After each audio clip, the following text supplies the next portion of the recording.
Hello friends, welcome to my channel. আজকের ভিডিওতে তোমাদের দেখাবো government of India railway recruitment বোর্ডের তরফ থেকে একটা নোটিশ জারি করা হয়েছে। সেই নোটিশে তোমাদের দেখাবো কিছু কিছু পোস্টের জন্যে, কিছু কিছু ক্যাটাগরির পোস্টের জন্যে আগামী দিনে রিক্রুটমেন্ট পাবলিশ করা হবে। তো সেই টাইম পিরিয়ডটা তোমরা দেখে নাও, যেটা জানানো হয়েছে রেলওয়ে রিক্রুটমেন্ট বোর্ডের তরফ থেকে।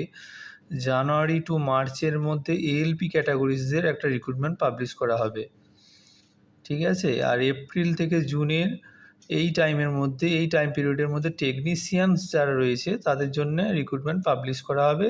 তো তোমরা যারা টেকনিশিয়ান যা ক্যাটাগরির মধ্যে পড়ো তারা অবশ্যই প্রিপারেশান নিতে থাকো, যে কোনো মুহূর্তে কিন্তু পাবলিশ হবে এবং সেটা পরীক্ষা এক্সাম সঙ্গে সঙ্গেই নেওয়া হবে।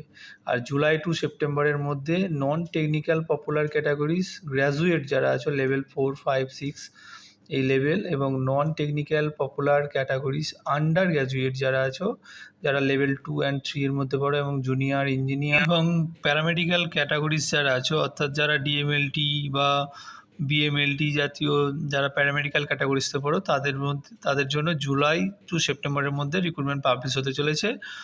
এবং অক্টোবর টু ডিসেম্বরের মধ্যে একটা মিনিস্টেরিয়াল অ্যান্ড আইসোলেটেড ক্যাটাগরিজের একটা লেভেল 1 রিক্রুটমেন্ট হতে চলেছে।